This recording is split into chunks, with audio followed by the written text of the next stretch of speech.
Boa noite, meus irmãos, graça e paz. A gente está aqui em mais uma quinta-feira reunido para juntos cultuarmos ao Senhor, compartilhar uma palavra, tá bom? Estou muito feliz de estarmos aqui de novo. Espero que você vá se preparando aí, tá bom? O nosso culto já vai começar, então vai preparando aí, ligando a televisão, chama a sua família, convida todo mundo para a gente estar junto cultuando aqui ao Senhor, tá bom? A gente já vai começar o nosso momento de oração, tá bom? E vamos se preparando.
Amém, boa noite.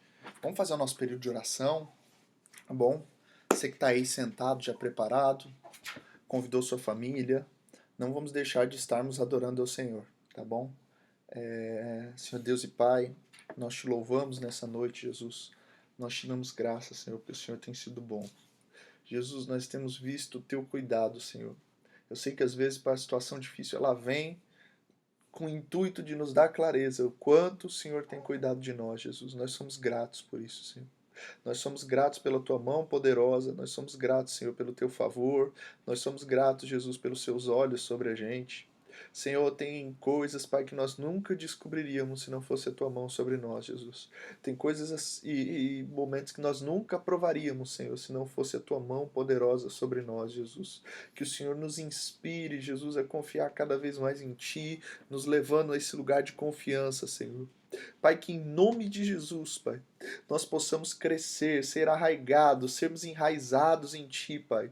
Que o Senhor fortaleça todo aquele que está desanimado, todo aquele que está com ânimo dobre, Jesus. E que nós possamos juntos, Senhor, desfrutar da Sua presença, Pai, crescer para a Sua glória, Pai.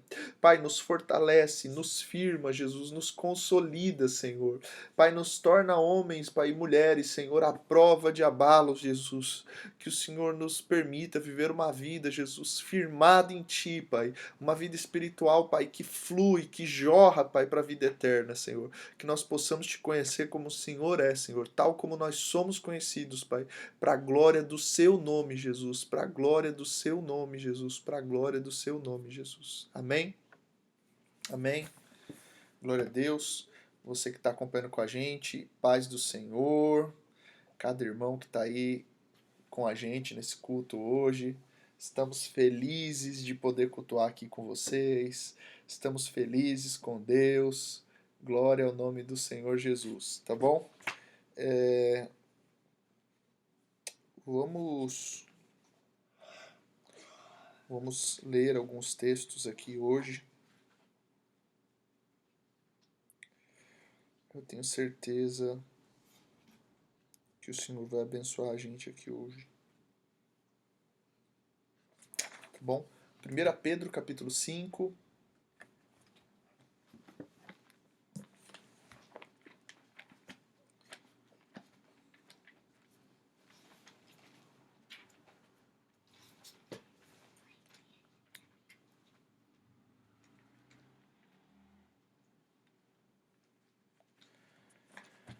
Primeira epístola de Pedro,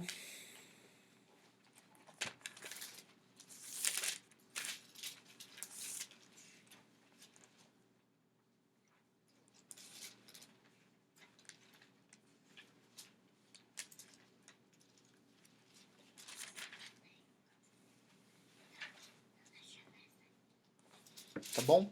Você achou aí na sua Bíblia? 1 Pedro capítulo 5, está escrito o seguinte. Deixa eu só ver aqui de onde a gente começa para a gente ter um desfrute melhor.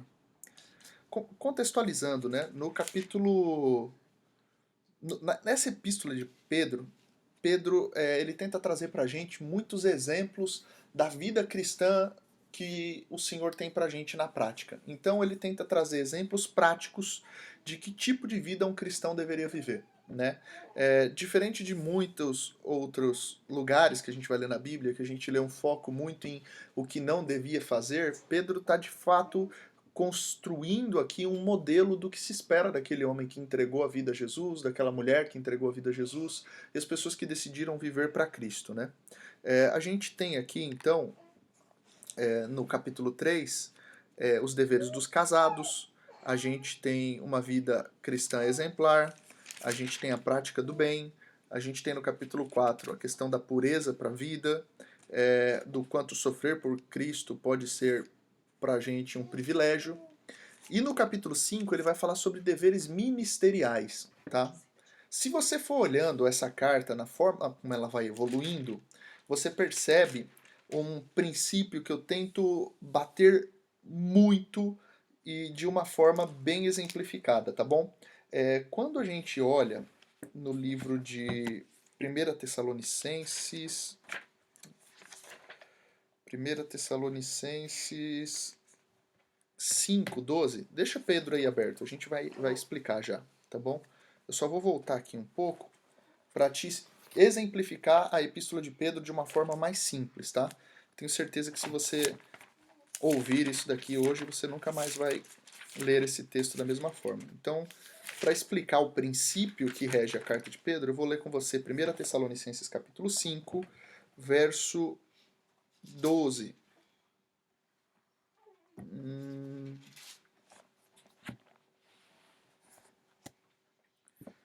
1 Tessalonicenses capítulo 5, verso 12. Diz assim: Agora vos rogamos, irmãos, que acateis com apreço os que trabalham entre vós, e os que vos presidem no Senhor e vos admoestam, e que tenhais com amor em máxima consideração por causa do trabalho que realiza. Vivei em paz uns com os outros. Exortando-vos também, irmãos, que admoestais os insubmissos, consolei os desanimados, amparei os fracos e sejais longânimos para com todos. Evitai que alguém retribua ao trem mal por mal. Pelo contrário, segui bem entre vós e para com todos. Regozijai-vos sempre, orai sem cessar, em tudo dai graça, porque essa é a vontade de Deus em Cristo Jesus para convosco. Não apagueis o espírito, não desprezeis a profecia, julgai todas as coisas, retende o que é bom, abstede de toda forma do mal. Tá bom? A forma como o apóstolo Paulo coloca aqui esse texto, ele vai evoluindo, né? Começa no 1 Tessalonicenses capítulo 5, falando sobre a vinda de Jesus, e agora ele vai me dando instruções de vigilância, num sentido de que a vida cristã, primeiro ela precisa fluir com Deus, depois ela vai fluir com os irmãos, que é a comunidade da fé que a gente tem, e depois, por último, ela vai fluir a todas as pessoas do mundo, né? O pastor Luciano Subirá, que é sempre uma referência para mim, que eu sempre considero uma inspiração, ele tem uma pregação onde ele fala ao Deus, aos santos e ao mundo, onde ele trata exatamente esse ponto de que a gente deveria fluir em primeiro lugar com Deus, depois aos santos, que fala da família da fé, as pessoas que nos rodeiam, e depois ao mundo, tá bom? Só trouxe essa introdução para que quando você olhar para a carta de 1 Pedro, você possa ver essa ordem sendo aplicada, tá? Então, a primeira epístola de Pedro, a gente vai chegar no capítulo 5 com uma palavra de consolo no final, mas eu queria que você olhasse comigo algumas coisas, tá? Primeiro Pedro capítulo 1, verso 13. Por isso, cingindo o vosso entendimento, sede sóbrios e esperai inteiramente na graça que vos está sendo trazida na revelação de Jesus Cristo, como filhos da obediência. Não vos amoldeis as paixões que tinham anteriormente na vossa ignorância. Ele chama a vida passada de ignorância, ele fala, não tomem aquela forma de novo. Pelo contrário, segundo é santo aquele que vos chamou, tornai-vos santo também vós mesmos em todo o vosso procedimento.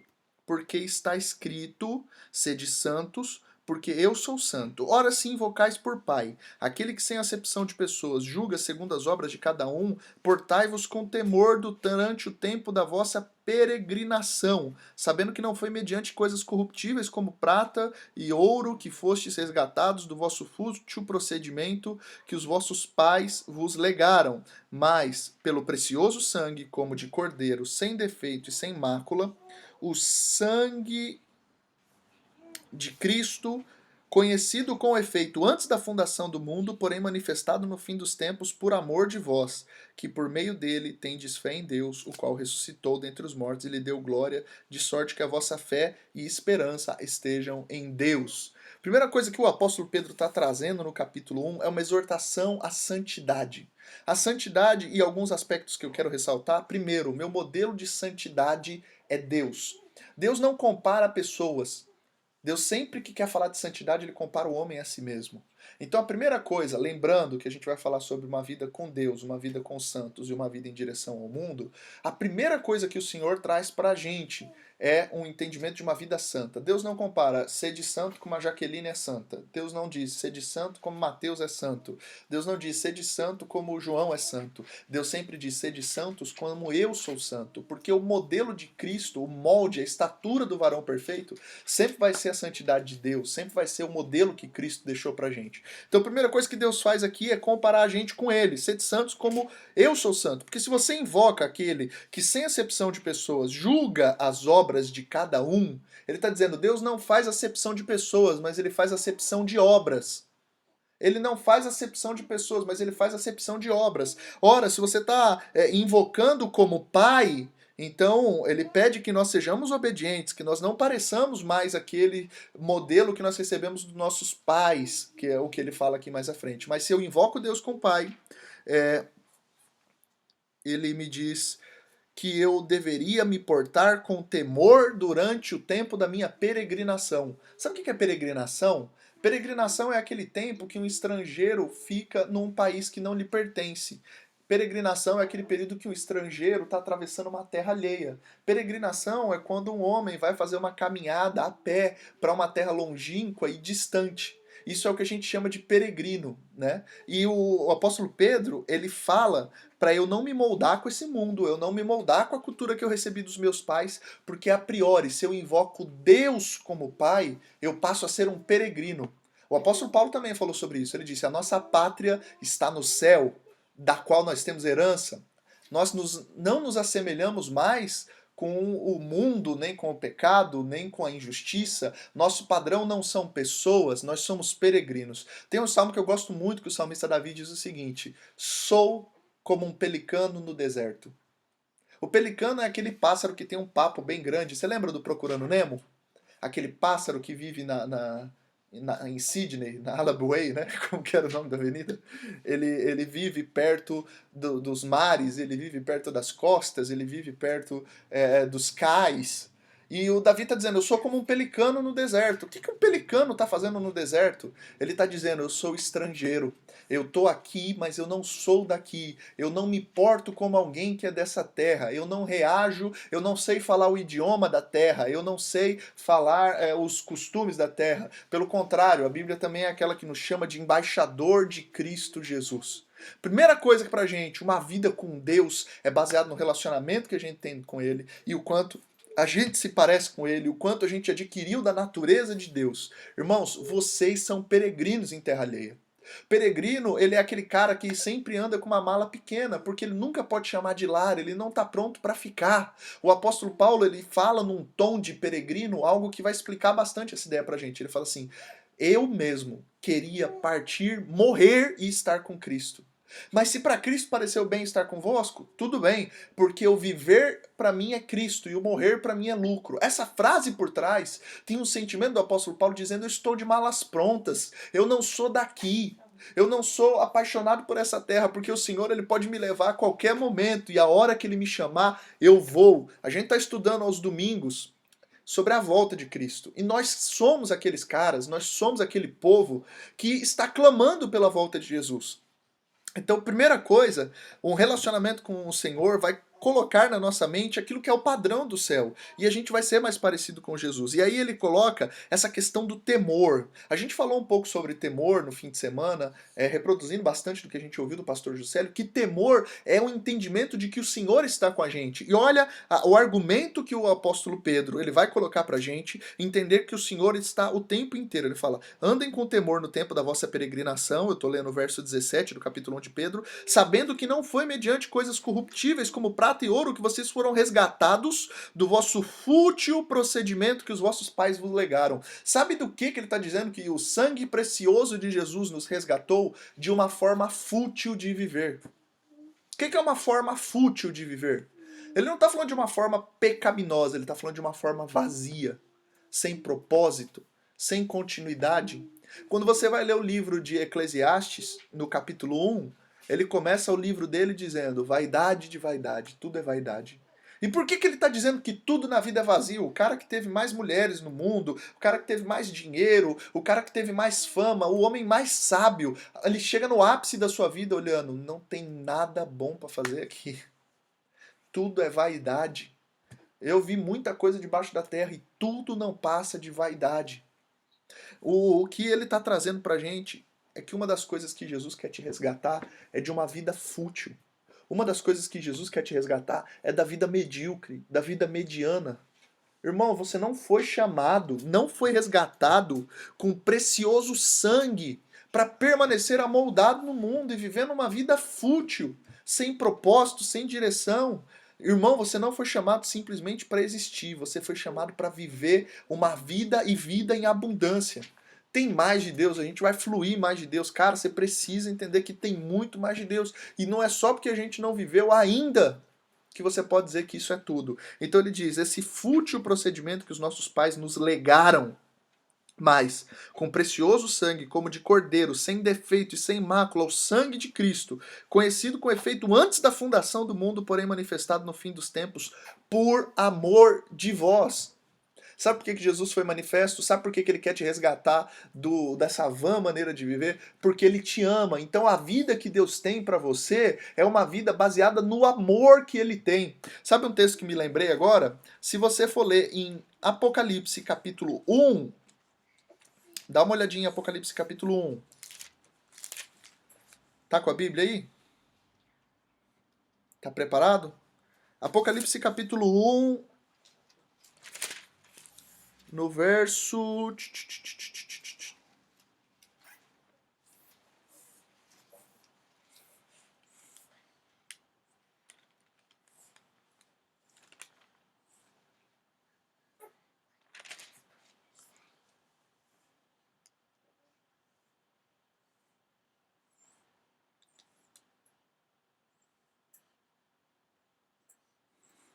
Apocalipse capítulo 1, deixe-me achar.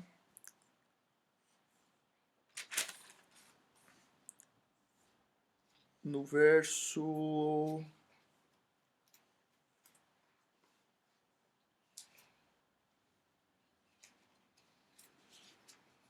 Eu acho que eu perdi aqui. Deixa eu ver.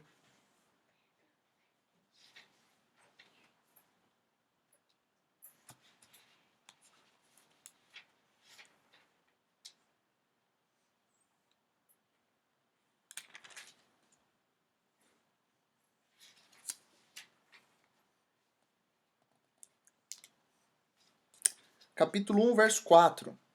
Olha como João começa a sua carta. João, às 7 igrejas que se encontram na Ásia, graça e paz a vós outros da parte daquele que é, que era e que há de vir. Lembra o que o apóstolo Pedro falou? Aquele que era desde antes da fundação da terra?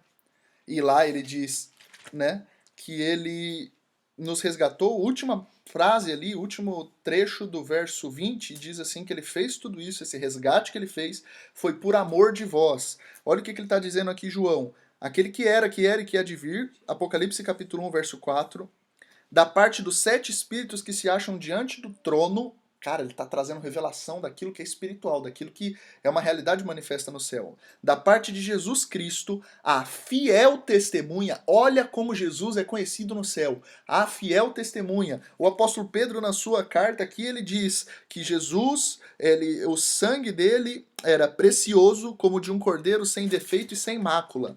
Aqui em Apocalipse ele diz, a fiel testemunha, o primogênito dos mortos, o soberano dos reis da terra. Olha quantos títulos maravilhosos eles estão atribuindo para Jesus, não é? Esses títulos são poderosos demais. E aí ele vai atribuir mais um título para Jesus.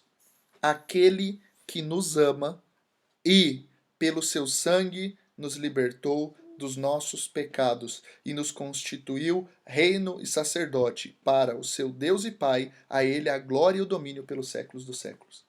Sabe como Jesus está sendo conhecido nos céus? Como Cristo, a fiel testemunha, o primogênito dos mortos, o soberano dos reis da terra e aquele que te ama. Olha os títulos que ele recebe no céu. Aquele que te ama. Irmãos, eu tenho certeza que não foi para ver você vivendo uma vida medíocre ou vivendo debaixo do legado de seus pais que Jesus te resgatou. Ele te resgatou porque ele te ama. Ele te resgatou porque ele queria. A gente falou um pouco sobre isso no domingo, que quando ele olha o crente salvo, ele sente prazer, ele sente alegria, porque a Bíblia diz em Isaías 53 que ele olha o fruto do seu penoso trabalho e se alegra. Entende isso? Irmão, você é amado por Deus e não foi para viver uma vida medíocre. Olha lá, voltando para 1 Pedro capítulo 1, que vos ressuscitou, que por meio dele tendes fé em Deus, o qual o ressuscitou dentre os mortos e lhe deu glória e sorte da vossa esperança estejam em Deus. Continuando aqui em 1 Pedro capítulo 1, verso 22, tendo purificado a vossa alma, como que purifica a alma? Como que purifica o coração? Pela obediência à verdade, tendo em vista o vosso amor fraternal não fingido, amai-vos de coração uns aos outros ardentemente, pois fostes regenerados. Sabe o que é regenerado? É aquilo que é gerado de novo, aquilo que é restaurado, aquilo que estava destruído e foi refeito. É como se você nascesse de novo, é igual a estrela do mar. Você arranca um braço dela, ele regenera. O corpo produz de novo, ele reintegra aquele membro ao estado original. Deus quer te devolver ao estado original. Foi por isso que ele te resgatou com precioso sangue. Irmãos, Gálatas capítulo 5, textos que sempre a gente tem que ter na ponta da língua. Gálatas capítulo 5, verso 17. Porque a carne milita contra o espírito. Poxa, Bruno, a carne milita contra o espírito. Ah, meu Deus, a carne milita contra o espírito. Como é difícil viver a vida cristã. Continua o versículo. E o espírito contra a carne. O Espírito Santo milita contra a carne. Bruno, mas eu não consigo ser fiel, o que eu faço? Santifique a sua alma, purifique a sua alma pela obediência. Irmão, você quer viver uma vida mais santa? Obediência. Não seja guiado pelo seu coração. Guie o seu coração a viver aquilo que o Senhor tem preparado para você. Então não adianta a gente ficar vivendo de sentimento em sentimento. Obediência, fidelidade são coisas que santificam a nossa alma e santificam o nosso coração. Falando desse pilar, que é vida com Deus, se você ler em 2 Coríntios capítulo 10, verso 3. Porque embora andando na carne, não militamos segundo a carne, porque as armas da nossa milícia não são carnais, e sim poderosas em Deus para destruir fortalezas e anulando nossos sofismas. Se essas armas que nós temos em Deus são espirituais, está falando que elas são poderosas em Deus para destruir fortalezas espirituais, para destruir sofismas espirituais, que são sofismas, mentiras que parecem verdade. Mentiras que parecem verdade, que isso que você está vivendo é tudo que Deus tem para você. Mentiras que se parecem com verdade, de que não há nada mais para viver com Deus. Mentiras que se parecem com verdade, que não dá para ser fiel, não dá para ser honesto, todo mundo é pecador. Hoje em dia todo mundo está falhando, hoje em dia está todo mundo pecando. Deus falou para Abraão: seja santo. Seja santo. O Senhor falou aqui para Pedro: Pedro, escreve aqui para nós: seja santo como ele é santo. Essas armas são poderosas, existem armas espirituais poderosas. O Espírito Santo está intercedendo por nós de forma poderosa. E aí ele diz aqui no verso 5: e toda altivez que, se levantando contra o conhecimento de Deus e levando cativo todo pensamento à obediência de Cristo. Pegue os seus pensamentos e leve eles cativos. Aprisione os seus pensamentos malucos, altivos, num lugar chamado obediência. Irmão, isso aqui é um assunto para gente madura. Isso aqui é um assunto para gente que quer viver mais de Deus, quer fluir mais, quer ser cheio do Espírito Santo. Voltando para 1 Pedro capítulo 1, verso 22. Tendo purificado a vossa alma pela vossa obediência à verdade. Irmão, você precisa meditar na palavra de Deus, você precisa convencer a verdade, você precisa deixar a verdade direcionar a sua vida e obedecer a verdade que o Senhor está colocando dentro do seu coração. Porque à medida que a gente se torna obediente à verdade, meu irmão, a gente tem a nossa alma purificada. Às vezes sabe que a pessoa vive tanto em pecado que ela não está acostumada a obedecer. Obedecer sou estranho. Ela ainda não está usando as armas espirituais que são poderosas em Deus para se levantar contra a altivez. Aquela ideia de que ela é absoluta, de que a vontade dela é absoluta, de que quando dá vontade não há nada que possa ser feito, porque a gente está rendido às nossas vontades. Seja senhor das suas vontades, senão você vai ser escravo delas. Amém? Continuando. Regenerados, não de semente corruptível, mas de incorruptível, mediante a palavra de Deus, a qual vive e é permanente. Pois toda a carne é como erva, e toda a sua glória é como a flor da erva. Seca-se a erva e cai sua flor, mas a palavra do Senhor, porém, permanece eternamente. E é essa palavra que foi evangelizada, a palavra de Deus. Pronto, vida com Deus. É o primeiro pilar que a gente precisa, uma vida transparente com Deus. Às vezes a gente está falando de uma pessoa viver uma vida plena em família, mas você nunca vai conseguir viver uma vida em família se você não tem uma vida com Deus. Às vezes a gente está falando para as pessoas viverem uma vida plena nos seus empregos, a gente está pedindo para as pessoas serem honestas, mas elas nunca vão ser honestas porque elas não têm vida com Deus. Às vezes a gente está pedindo para as pessoas moderarem o seu tom de voz, para pararem de ser agressivas dentro dos seus lares, né? Aquela velha frasezinha, não aumente o tom de voz, melhore os seus argumentos. A gente tem que dosar da forma como a gente fala, o que a gente fala, mas às vezes não adianta você ficar batendo, haja como crente. O cara precisa ter vida com Deus. A partir do momento que você tiver vida com Deus, essas outras coisas vão ter condições de se alinhar. Então não adianta, primeira coisa que eu quero colocar aqui é no verso 16, ele diz: sede santos porque eu sou santo, como está escrito, porque o motivo para eu ser santo não é porque o pastor mandou, o motivo para eu ser santo não é porque alguém me pediu, o motivo para eu ser santo é porque está escrito, e o fato de estar escrito é suficiente. Uma coisa que a gente está percebendo aqui nessa epístola de Pedro é a supremacia das escrituras. Então eu vou ser santo porque está escrito, aí depois ele diz: ora, se você invoca como pai aquele que não faz acepção de pessoas, mas continua sendo um juiz que julga segundo as obras de cada um, ande com temor. Chamar Deus de pai é entender que ele vai julgar as minhas obras. Isso devia me trazer temor. Amém? Tá entendendo? Por que eu tô batendo nessa tecla aqui? Porque só vai chamar Deus de pai aquele que entende que precisa ser regenerado, que nasceu de novo. Então ele começa dizendo que a primeira coisa que ele fala sobre santidade é que santidade é um negócio que só tem condição de viver aqueles que chamaram Deus de pai. E assim, fala de um novo nascimento. Não é de educar porcos, mas é de transformar porcos em ovelhas. Não é viver uma segunda versão da velha vida. Não é tentar dar uma melhorada. É morrer para o mundo e viver para Cristo, viver uma nova vida. Tá bom? Aí, a primeira coisa que ele me fala depois de ser santo é: porque se eu estou invocando Deus como pai.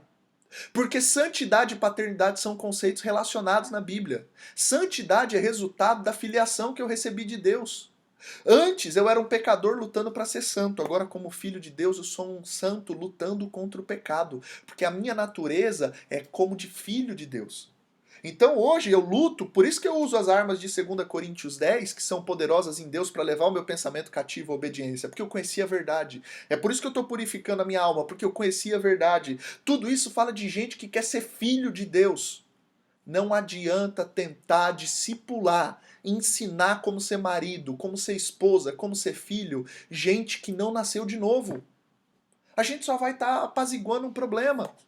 O sentido da vida sempre vai ser alguém que flui em primeiro lugar para Deus. Eu poderia forjar pessoas que vivem para os santos e vivem para o mundo.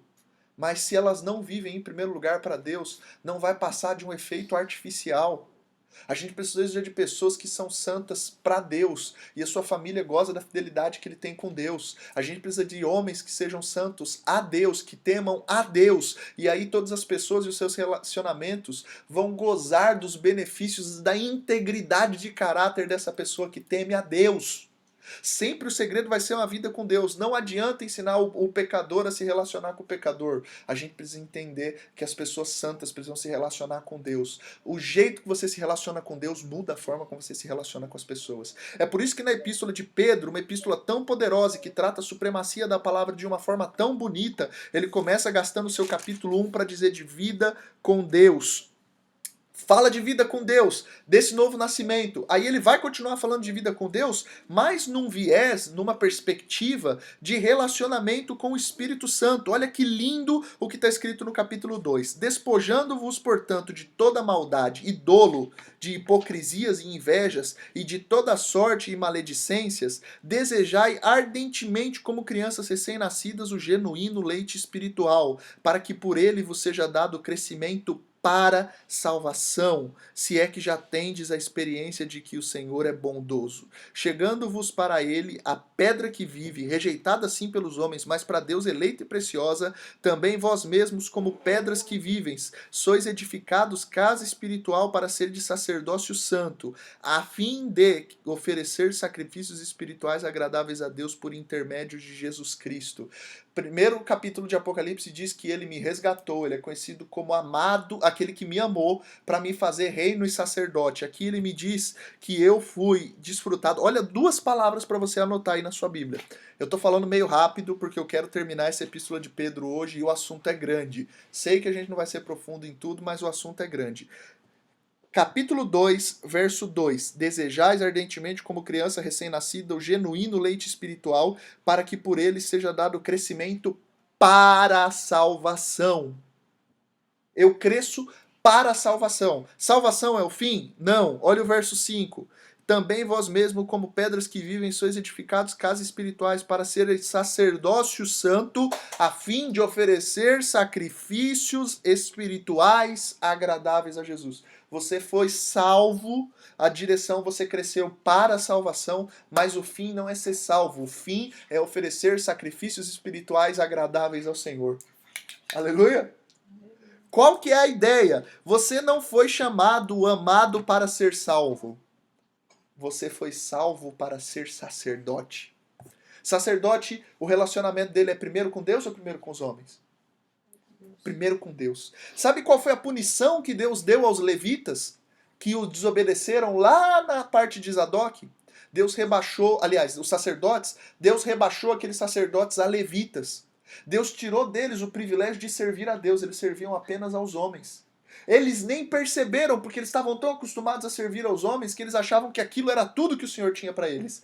Mas eles não se deram conta de que o privilégio do homem é poder ministrar diante de Deus sacrifícios espirituais agradáveis. O nosso privilégio é muito bom ser profeta e falar às pessoas em nome de Deus, mas antes de ser profeta a gente precisa ser sacerdote. Sacerdote é aquele que chega diante de Deus com uma oração, que se condói dos ignorantes, que tem em primeiro lugar e primazia o seu relacionamento com Deus. Na hora de distribuir as terras, olha que maravilhoso. Moisés está distribuindo as terras para cada tribo. Chega na tribo de Levi, fala, para vocês não tem terra, porque o Senhor é a sua herança. A herança da tribo de Levi, a tribo sacerdotal é o Senhor. Irmão, isso aqui é poderoso demais, isso é lindo demais. Espiritual, sacrifício espiritual agradável. O que é o sacrifício espiritual agradável? É o culto agradável a Deus, o culto racional. Uma vida santa, sacrifício vivo. Não são aqueles que escolheram morrer para Jesus, mas aqueles que escolheram viver para Jesus. Isso é viver uma vida de sacerdote, uma vida quando a gente cresce para oferecer sacrifícios espirituais agradáveis ao Senhor. A maior bênção que a gente tem é ministrar diante de Deus. Irmãos, a nossa vida tem 3 sentidos. A Deus, a nossa família e irmãos na fé e ao restante do mundo. Mas nunca, nenhum desses outros ministérios vai substituir o privilégio que a gente tem por ser de Deus. Nós somos de Deus e essa é a nossa maior bênção. Nós podemos ministrar diante do Senhor e essa é a maior bênção.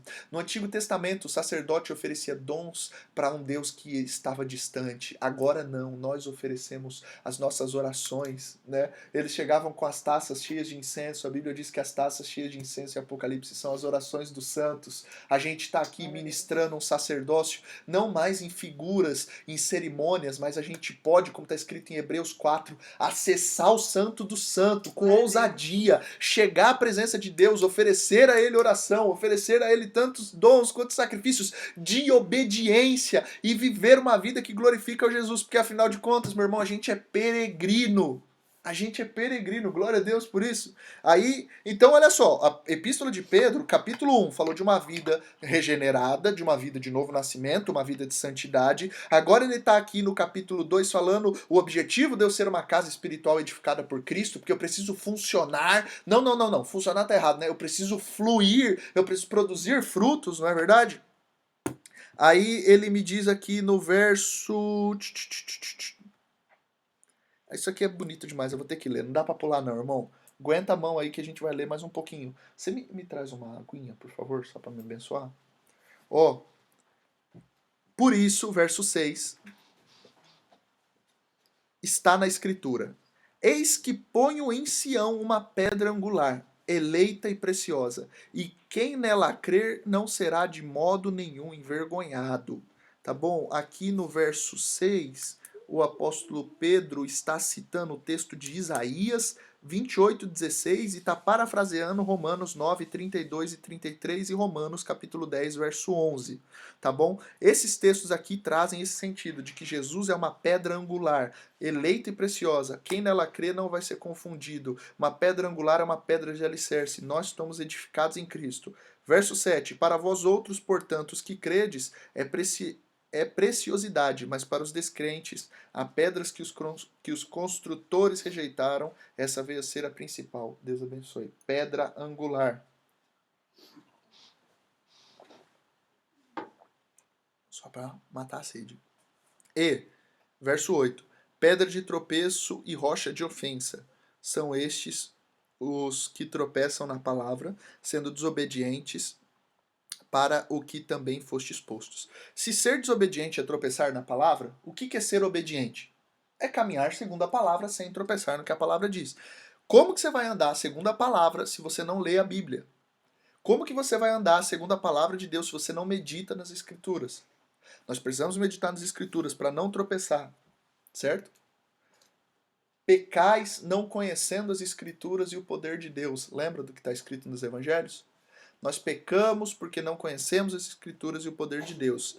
Mas eu não posso viver uma vida dessa forma, tá? Porque no verso 9 está escrito o seguinte: vocês são raça eleita, sacerdócio real, nação santa, povo de propriedade exclusiva de Deus, a fim de proclamar as virtudes daquele que vos chamou das trevas para sua maravilhosa luz. Vós, sim, que antes não eram povo, não ereis povo, mas agora sois povo de Deus, que não tinha alcançado misericórdia, mas agora alcançou a misericórdia. Irmão, esse é o benefício de ser de Deus. Você não precisa lutar muito para receber esse título. Você só precisa viver uma vida sem tropeçar na palavra para legitimar esse título. Isso já está sobre a sua vida. Amados, exorto-vos como peregrinos e forasteiros que sois, a vos absterdes das paixões carnais que fazem guerra contra a alma.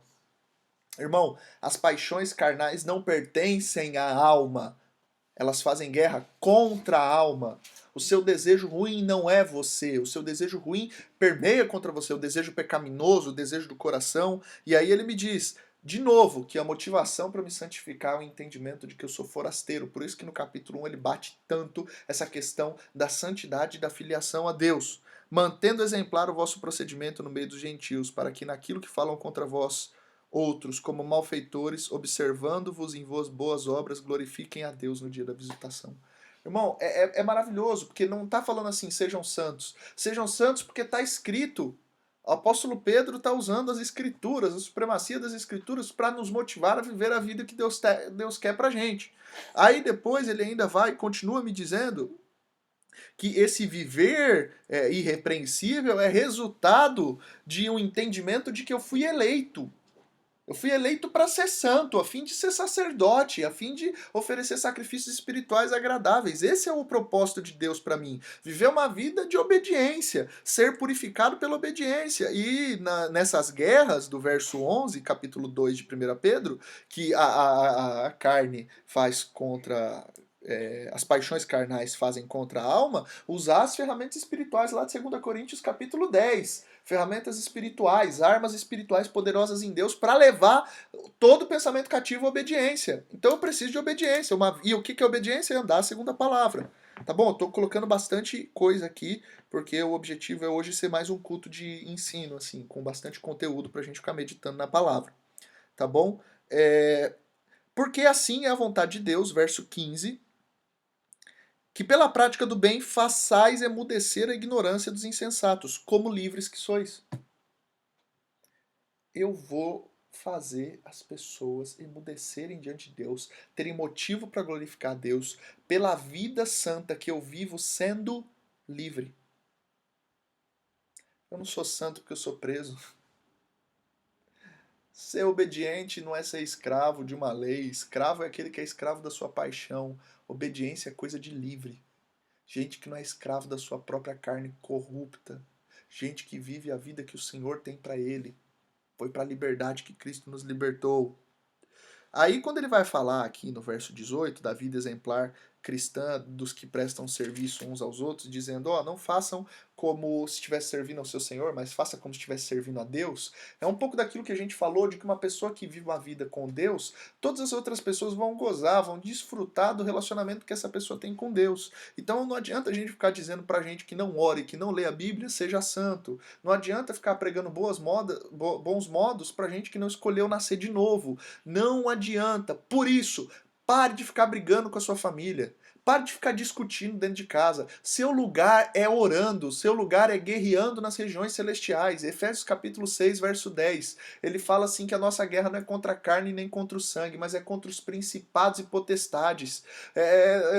Que maior é o que está em nós do que o que está no mundo. Ou seja, quem está no mundo está debaixo de um governo de um principado terrível. E a gente não devia estar debatendo. Pode ou não pode o crente fazer tatuagem? Pode ou não pode? A gente está falando de questões tolas, questões supérfluas até agora, tentando discipular a gente que o evangelho não converteu. Irmãos, a gente precisa de arrependimento, a gente precisa de entendimento de pecado. Não adianta ficar dando banho em porco, pondo lacinho, que você vai soltar o cara, a natureza não está regenerada, ele vai voltar para o pecado. E o meu desafio como pastor, antes de ser pastor, é ser homem de Deus, é ser alguém que, aprovando a muitos, não seja reprovado. É não ser escravo eu da palavra que eu mesmo preguei, não ser condenado pela palavra que eu mesmo preguei. Então, mesmo você que tem um ministério, mesmo você que vive uma vida para Jesus, mesmo você que tem um serviço aos santos, Bruno, eu tenho um ministério. Não, você não tem um ministério. Deus tem um ministério, Ele te deu para o ministério. Deus deu uns para pastores, outros para apóstolos. Eu não sou dono do ministério pastoral de Deus. Eu sou servo de Cristo em cadeia, servindo ao ministério pastoral de Deus. É Ele que é o dono do ministério. Então, antes de servir ao ministério pastoral, eu preciso primeiro ser alguém que serve a Deus em integridade. Então o objetivo não é ser pastor, o objetivo é ser cristão. No céu não precisa de pastor. No céu precisa de filho. Eu não vou entrar no céu por ser pastor, eu vou entrar no céu por ser filho. Então não deixe o seu ministério, que você chama de seu, tomar o lugar de você estar tão enrolado com o trabalho e você perder a sua vida com Deus. Não seja um sacerdote que perdeu o privilégio do acesso à presença de Deus para meramente funcionar como um levita no serviço às pessoas. O primeiro sentido da nossa vida é a Deus. Não sabe conviver em família? Vai orar. Quando a gente diz vai orar, talvez você pense, o pastor é pastor, né? Fala vai orar para tudo. Mas não, se você entendesse a preciosidade do que a gente diz quando diz vai orar, é porque talvez toda a sua família precisa desfrutar da transformação, da regeneração, da mudança de natureza que você vai encontrar no quarto com Jesus. Irmãos, o reino do céu não quer que você pregue a Jesus. O reino do céu quer que você viva Jesus. Pregar vai ser consequência. Você entende que o id é só para quem veio? Só ouve o id quem um dia ouviu o vinde. Tem 3 mandamentos de Jesus para nós. Vinde a mim os cansados e sobrecarregados, eu vos aliviarei. Tem um segundo mandamento que é o vinde após mim. Tome a sua cruz e siga-me. E tem o terceiro que é o ide. Só que a gente está ensinando as pessoas o ide sem ensinar o vinde a mim e sem ensinar o vinde após mim. Irmão, não adianta querer chegar em casa e falar: poxa, mamãe não me trata bem, papai não me trata bem, eu brigo muito com meu irmão. O segredo é vida com Deus. Se você viver uma vida com Deus, os principados e potestades que atormentam a sua família vão perder força e governo. A sua família não mais vai estar sob a influência do inferno, mas vai estar sob a influência do céu dentro da sua casa. Entende isso? Primeiro sentido sempre vai ser vida com Deus. Quando a gente diz vai orar e vai ler a Bíblia, irmão, não é papo de crente chato que não tem o que falar. É talvez o melhor, o maior, o mais incrível conselho que a gente pode te dar. Vai desfrutar de Deus, vai pegar no céu, tá com Deus aquilo que o Senhor tem para você. Tem gente, olha que maravilhoso. Efésios capítulo 1, Deus é bom demais. Dá um glória a Deus aí. Escreve glória a Deus, grita glória a Deus, seu vizinho vai ficar doido, grita glória a Deus. Avisa todo mundo que o céu chegou aí na sua casa. Glória a Deus. Olha só que maravilhoso. Efésios capítulo 1, verso 3. Bendito Deus e Pai de nosso Senhor Jesus Cristo, que nos tem abençoado com toda sorte de bênção espiritual nas regiões celestiais em Cristo Jesus. Ele vai abençoar? Lê Efésios, capítulo 1, verso 3. Pelo amor de Deus.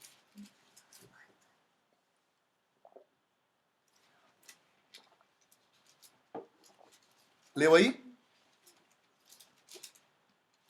Ele já tem te abençoado com toda sorte de bênção nas regiões celestiais. Sabe o que isso quer dizer? Que tem muita gente que já recebeu de Deus o que pensou, mas não conseguiu manifestar, porque não acessou isso num lugar de oração. Você entende isso? Porque a Bíblia diz que Deus conhece o bom desejo do nosso coração. Concorda comigo? Ele conhece o bom desejo do nosso coração. Ele sabe aquilo que pensamos. Antes que palavra alguma subisse à minha boca, ele já me conhecia. Então tem muita coisa que Deus já liberou. Só que como o crente não ora, ele não recebe aquilo. Ele não desfruta daquilo. Ele já tem te abençoado com toda a sorte de bênção espiritual, irmão. Se eu fosse você, eu ia terminar esse culto, eu ia começar a orar na tua casa. Eu e a Jaque, quando terminar o culto, vamos orar aqui. Vamos, amor? Nós vamos meter fogo aqui. Você vai meter fogo na sua casa. O que você vai fazer nessa oração? Você vai olhar para os céus e determinar, como ministro de Deus, como sacerdote que oferece sacrifícios agradáveis e vive na obediência de Cristo, uma vida de filho. Você vai dizer: Satanás, essa casa é pequena demais para nós dois. Pode bater em retirada com a tua influência e com o teu inferno daqui, porque aqui tem um crente sacerdote intercedendo por esse lar. Essa casa é pequena demais para nós dois. Eu vou começar a orar aqui. E a realidade do reino de Deus vai se manifestar aqui. Porque todo dia a gente ora o Pai Nosso, você que ora o Pai Nosso, e lá na sua oração do Pai Nosso você diz: Senhor, seja feita a sua vontade, assim na terra como é no céu. Porque no céu a vontade de Deus já é perfeita, no céu a vontade de Deus já é manifesta, e Deus está procurando aqueles que vão pegar a vontade de Deus no céu e manifestar na terra. Isso é coisa de cara que nasceu de novo, não adianta, não tem regra, eu não consigo te ensinar. Pastor nenhum pode terceirizar a vida espiritual cristã para você. Não adianta falar: faça isso, faça aquilo, se comporte desse jeito, melhor é a postura. Você precisa entender que tem coisas que você só vai conquistar em oração. Irmão, pode parecer bobeira, mas está na palavra. Daniel orou 21 dias. Quando o anjo chegou para ele, o anjo falou: na verdade, Deus já tinha me dado ordem faz muito tempo. Só que os céus me resistiam. E quando Daniel orou, aquela resistência do céu foi vencida e o anjo veio e trouxe a resposta da oração. Eu creio. Irmão, já pensou você morrer de fome diante de pratos e copos cheios? É a mesma forma de viver uma vida de maldição, um legado fútil, tendo sido comprado pelo precioso sangue de Jesus. Nosso sacerdote, não comprado pelo ouro, pela prata, mas comprado pelo precioso sangue de Jesus, tendo herdado as promessas de Deus. Nós que não tínhamos alcançado a misericórdia, agora alcançamos a misericórdia. Você ter vivido tudo isso, mas não desfrutar disso. Então o que você vai ler aqui no capítulo 3 sobre uma vida matrimonial exemplar, o amor fraternal, a prática do bem, como os maridos tratam as esposas, como as esposas tratam os maridos. No capítulo 4, falando sobre pureza. Nos capítulos 4 ainda, verso 12, falando sobre sofrer para Cristo. E no capítulo 5, falando do dever do ministério, é porque você já passou por vida com Deus, você já passou sobre uma vida de santidade, relacionamento com o Espírito Santo, um novo nascimento, uma vida de relacionamento. Aí depois você vai viver ele explicando como se vive no casamento, como se vive como servo, como se vive como família, para depois no capítulo 5 ele falar sobre a vida ministerial. O sucesso ministerial não substitui o fracasso familiar. Glória a Deus. Não é sobre ministério, não sobre igreja cheia, é sobre casa cheia da glória de Deus, é sobre sacerdote estabelecido, é marido. Não adianta você tentar ser um bom marido se você não for cheio do Espírito Santo, irmão, porque para viver um casamento você precisa de atributos que só o Espírito Santo tem para te dar, como perdão, longanimidade, paciência, a vontade de servir, de se submeter. Irmão, uma mulher que tem vida com Deus, se submeter ao marido não é peso não. Para um homem que tem vida com Deus, morrer pela sua esposa e amá-la, tratá-la como Cristo amou a igreja, não é peso. A gente está pesando para obedecer o mandamento porque a gente não está vivendo a natureza de Deus. Entende? Santidade não é se separar do pecado somente. É se separar para Deus. E tem uma grande diferença entre isso. Tem gente que está separado do pecado, mas não está separado para Deus. Quem está só separado do pecado, mais cedo ou mais tarde ele volta. Ele só se separou do pecado por um tempo. Agora quem se separou para Deus, começa a desfrutar daquilo que Deus tem e o pecado já não encontra mais lugar nele. Entende? Aí você pode pecar, no bom sentido. Porque não vai ser mais o pecado da natureza corrompida. Vai ser o tropeço daquele que está buscando a Deus, andando em obediência. Entende a diferença disso? Irmãos, capítulo 3, capítulo 4, tá dando uma hora de ministração já, não vai dar tempo de eu ler. Mas leia o capítulo 3, capítulo 4, entende que isso aí é fruto do Espírito Santo. Tá bom? Verso 15 só, vou ler o verso 15, vou ler o capítulo 5, alguns textos. Capítulo 15 do versículo 15 do capítulo 2 de 1 Pedro. Porque assim é a vontade de Deus que pela prática do bem façais emudecer a ignorância dos insensatos, como livres que sois, não usando todavia a liberdade por pretexto da malícia, mas vivendo como servos de Deus, tratai todos com honra, amai os irmãos, temei a Deus, honrai o rei. Essa vida de honra aqui é só para quem é filho, para quem desfrutou da paternidade que está lá no capítulo 2, verso 17.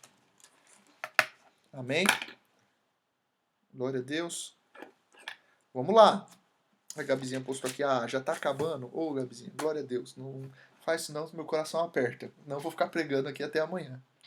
Mas daqui a pouco, às 9, só pra gente até não passar muito, vai ter uma live super bacana, pastor Clodoaldo com o pastor Jonatas, falando sobre fim dos tempos. Deixa eu até correr, porque eu quero dar todos os recados aqui pra gente. Antes de eu terminar a leitura, só já para dar os recados antes que eu esqueça.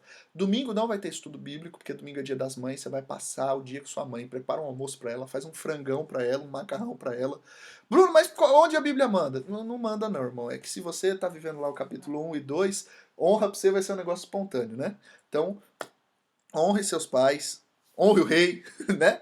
Rei nenhum merece mais honra do que sua mãe, seu pai, sua esposa. Rei nenhum merece mais honra do que a sua cremosinha que tá aí dentro de casa com você, né? Minha cremosinha tá ali. Rei nenhum merece mais honra do que o seu marido. Trate seu marido com mais honra que um rei. Seus pais, então, vixe, trate eles como reis e rainhas, tá bom? Mãe, eu tô te tratando como rainha ou tô pecando? Passou no teste. Passei no teste? Glória a Deus. Eis aqui minha mãe que dá testemunho de mim, pra glória de Deus. Ó, o Thiago, tá pedindo mais 5 minutos. Tá pegando fogo aqui isso hoje, hein? Meu Jesus. A Santa Ceia. Santa Ceia no domingo também, se prepare pra isso, tá bom? Santa Ceia, se prepare pra isso. Aí, vamos lá. Você viveu o capítulo 1, que é esse novo nascimento da vida com Deus. Viveu o capítulo 2, que é o entendimento de santidade morada com Deus.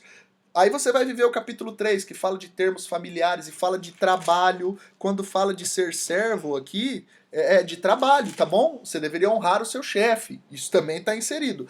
Vamos fazer o seguinte, quinta que vem eu continuo o capítulo 3, capítulo 4, mas só para você dormir feliz. Quando ele chega no ministério. Isso é uma palavra a princípio para ministério, tá? Eu vou ler bem rapidinho. Rogo-vos, presbíteros, que há entre vós...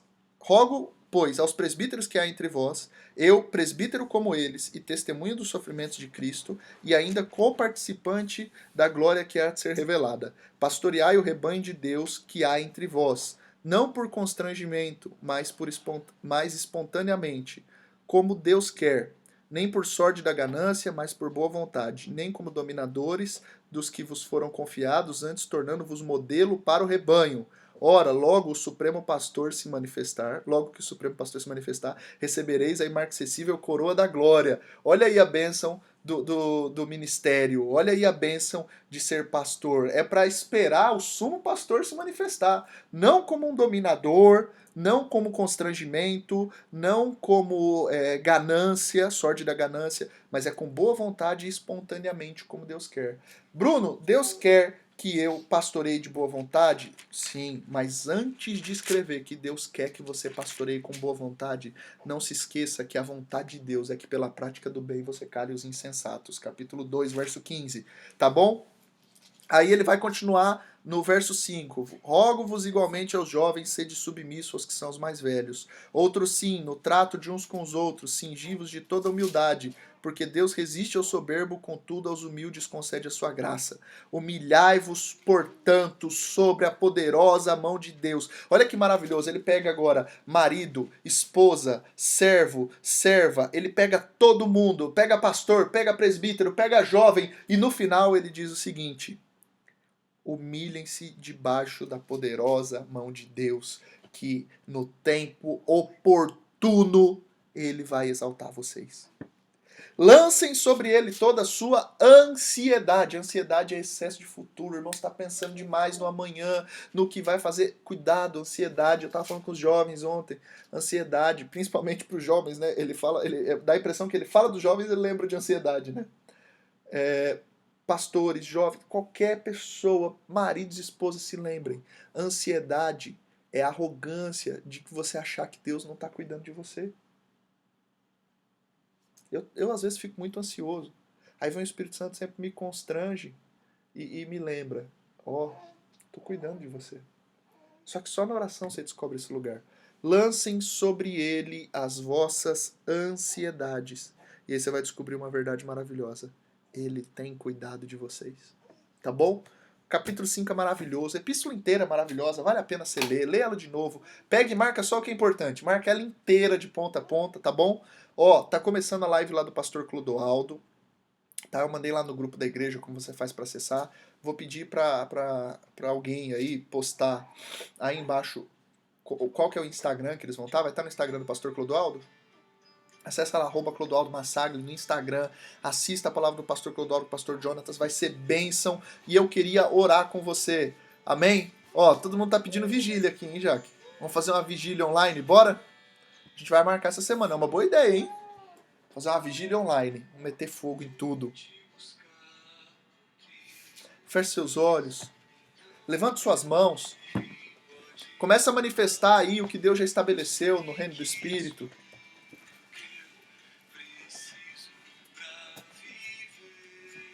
Senhor Deus, nós te louvamos nessa noite, Senhor. Senhor, nos atrai, nos constrange, que nós possamos ser intercessores que ouvem do céu e manifestam na terra, Jesus. Que a gente não perca o privilégio de sermos teus. Enche-nos, Jesus, enche-nos, Jesus, enche-nos, Jesus, enche-nos. Nos permite viver do teu fogo, nos permite viver da tua graça. Que o seu reino seja estabelecido, que a sua graça seja manifesta, Jesus.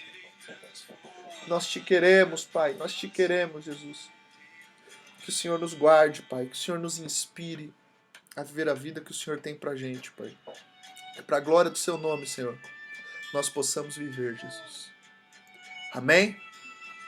Irmão, eu tô colocando aqui as informações para você que quer deixar seu dízimo, sua oferta, tá bom? Dizime, oferte. Eu vou passar bem rapidinho, porque depois você volta no vídeo aqui, qualquer coisa, tá bom? Deus abençoe sua vida, uma boa noite, enche a sua casa de oração, já conecta aí na live do Pastor Clodoaldo que Deus vai falar muito com você. Deus abençoe, fiquem na paz. Gente, tô com muita saudade de vocês. Hoje eu coloquei o fundo aqui da igreja, não tô na igreja de verdade, tá? É uma foto, a gente fez o chroma key aqui para poder dar aquela sensação de que a gente tá nesse lugar que tantas vezes abençoa a gente. Continue o seu momento de oração, não precisa parar não, tá bom? Deus abençoe, fica na paz. Já parou de gravar?